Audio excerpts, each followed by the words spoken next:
Okay, CGBs, yeah. Yeah, so the rate cut was bigger than people would have expected. Hence, you had the 5 basis point move in the bond yields. The thing about the bonds is that they've been trending this way for some time. The yields have been falling. If you look at the last 5 years, with the exception of the COVID period, it's been a steady grind down. Yeah. And that speaks to the longer term theme about what's going on here.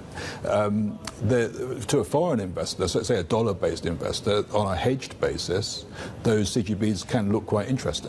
So don't forget the short rate differential is, say, 2.5 points. Yeah. So it's not 2 points something you're buying China at. You're actually going to get that enhanced yield from the hedge. So there's a good reason for it. Also, domestically, money that's coming out of riskier areas will go into the safe haven of the government bonds. And so it's natural that the government bonds are doing well when other sectors are not.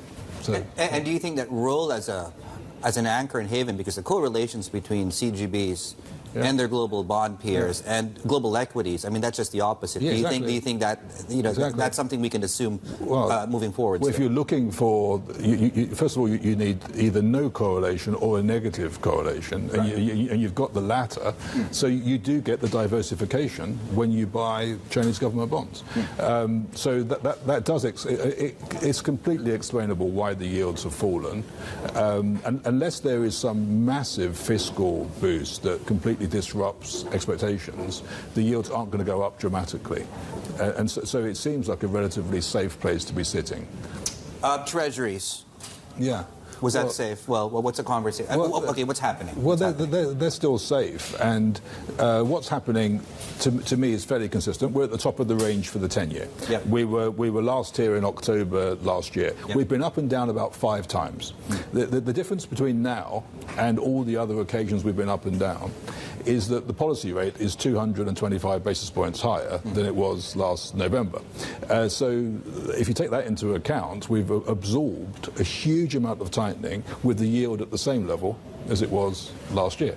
To me, the real yield is the key. You've got 2% in the longer run real yields. That's above trend GDP. So trend GDP, not the last quarter of GDP. Yeah. If people extrapolate what happened last quarter into the next few years, well, then good luck, because that last quarter was bought with fiscal largesse. Which is not going to be continuing, presumably. It could even go into reverse.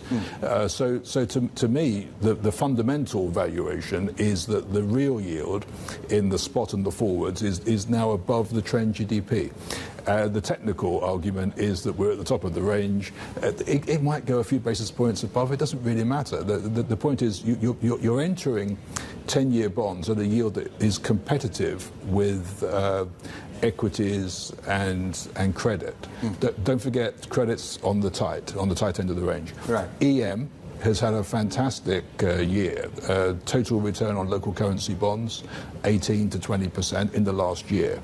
So some money could be taken off the table. EM has done well, but there's a few areas of trouble brewing here. So for Treasuries, it's quite well set up for the rest of the year.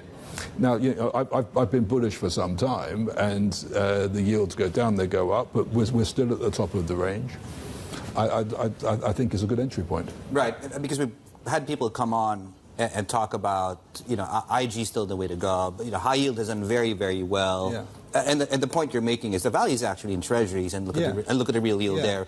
Yeah, well, the call on credit, especially looking at IG and high yield, your call is on rates. Okay. So when the spread is compressed, you're making a call on the Treasury market for your total return. And I've got a theory that the nominal yield you're getting in credit is largely capped around these levels, say in the sort of 5 to 6 range.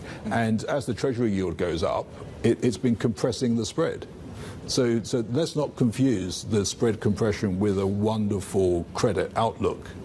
And in fact, this could be distorting some of the models, because the Fed's own view on financial stability, financial conditions, the financial conditions index and the projections, they're saying they're relatively loose. That's because credit has done so well. But it's dangerous to look at the spread without considering why is that spread so tight. A large explanation is in the high Treasury yield.